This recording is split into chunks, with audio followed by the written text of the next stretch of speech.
আসসালামু আলাইকুম। 2026 সালের এসএসসি পরীক্ষার ফলাফল পুনর্নিরীক্ষণের অর্থাৎ বোর্ড চ্যালেঞ্জের ফলাফল প্রকাশের তারিখ জানিয়েছে শিক্ষা মন্ত্রণালয়। আগামী 10 সেপ্টেম্বর তোমাদের এই ফল প্রকাশ করা হবে। এখান থেকে তারা বলছে চলতি বছরের এসএসসি সমানের পরীক্ষার পুনর্নিরীক্ষণের ফল আগামী 10 সেপ্টেম্বর প্রকাশ করা হবে। অর্থাৎ বর্তমানে চলছে আগস্ট মাস, এরপর হচ্ছে সেপ্টেম্বর।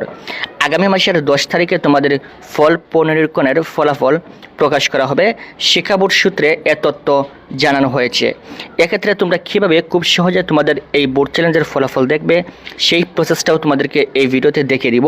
যারা নতুন রয়েছে অবশ্যই আমাদের ফেসবুক পেজটি ফলো দিয়ে ইউটিউব চ্যানেলটি সাবস্ক্রাইব করে রাখবে আমাদের বোর্ড চ্যালেঞ্জের রেজাল্ট, কলেজ ভর্তি সংক্রান্ত সকল আপডেট সবার আগে পাওয়ার জন্য। বোর্ড চ্যালেঞ্জের ফলাফল দেখার জন্য আমরা প্রথমে চলে আসব প্লে স্টোরে। আসার পর এখান থেকে সার্চ বারে আমরা সার্চ করব এসএসসি রেজাল্ট লিখে।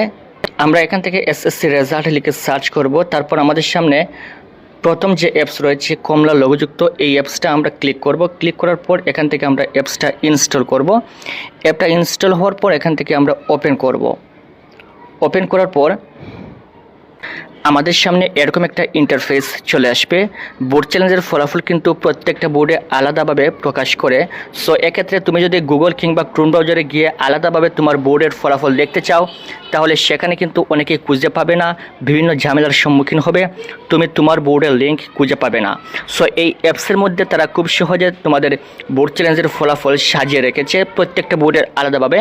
গত বছরও শিক্ষার্থীরা খুব সুন্দরভাবে এবং খুব সহজে এই অ্যাপস থেকে তারা রেজাল্ট দেখেছিল। আমরা এখান থেকে আসার পর এখান থেকে একটু নিচের দিকে চলে আসবো। আসার পর এখান থেকে এসএসসি রেজাল্টের উপর ক্লিক করব। ক্লিক করার পর একটু নিচের দিকে চলে আসলে এখান থেকে রয়েছে ফল পুনর্নিরীক্ষণ, আমরা এই অপশনে ক্লিক করব। তারপর এখান থেকে রয়েছে পুনর্নিরীক্ষণের ফলাফল, আমরা এই অপশনে ক্লিক করব। অর্থাৎ এখান থেকে আমরা প্রত্যেকটা বোর্ডের ফলাফল আলাদাভাবে দেখতে পারবো। তারপর এখান থেকে প্রত্যেকটা বোর্ডের নাম লেখা রয়েছে, তুমি যেই বোর্ডের স্টুডেন্ট সেই বোর্ডের উপর ক্লিক করবে। প্রথমে রয়েছে ঢাকা, চট্টগ্রাম, তারপর হচ্ছে যশোর, রাজশাহী, বরিশাল, তারপর হচ্ছে কুমিল্লা বোর্ড, সিলেট বোর্ড, দিনাজপুর, ময়মনসিংহ, মাদ্রাসা এবং কারিগরি।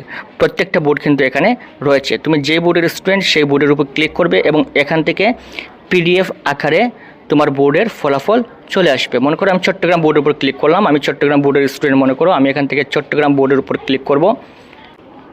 তারপর দেখেন এখানে লেখা রয়েছে ফলাফল প্রকাশিত হয়নি, অর্থাৎ তোমাদের বোর্ড চ্যালেঞ্জের ফলাফল প্রকাশ হয় নাই। তারা এখানে বলছে আগামী মাসের 10 তারিখে ফলাফল প্রকাশ হবে। যখন তোমাদের বোর্ড চ্যালেঞ্জের ফলাফল প্রকাশ হবে তখন তোমরা কীভাবে দেখতে পারবে সেটা দেখে দিই।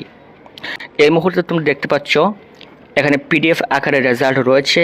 এইরকম যখন তোমাদের ফলাফল প্রকাশ হবে তোমরা তোমাদের ফলাফল এরকম পিডিএফ আকারে দেখতে পারবে এবং এখান থেকে তুমি তোমার রোল নাম্বার খুঁজে বের করবে এবং বের করে দেখবে তোমার রেজাল্ট পরিবর্তন হয়েছে কিনা। যদি রেজাল্ট পরিবর্তন হয় তাহলে এই পিডিএফে তোমার রোল নাম্বার থাকবে এবং জিপিএ পয়েন্ট লেখা থাকবে। আশা করি বুঝতে পেরেছ। তোমাদের বোর্ড চ্যালেঞ্জের রেজাল্ট, কলেজ ভর্তি, অনলাইন আবেদন সকল আপডেট সবার আগে পাওয়ার জন্য অবশ্যই আমাদের ফেসবুক পেজটি ফলো দিয়ে ইউটিউব চ্যানেলটি সাবস্ক্রাইব করে রাখবেন। Thank you so much.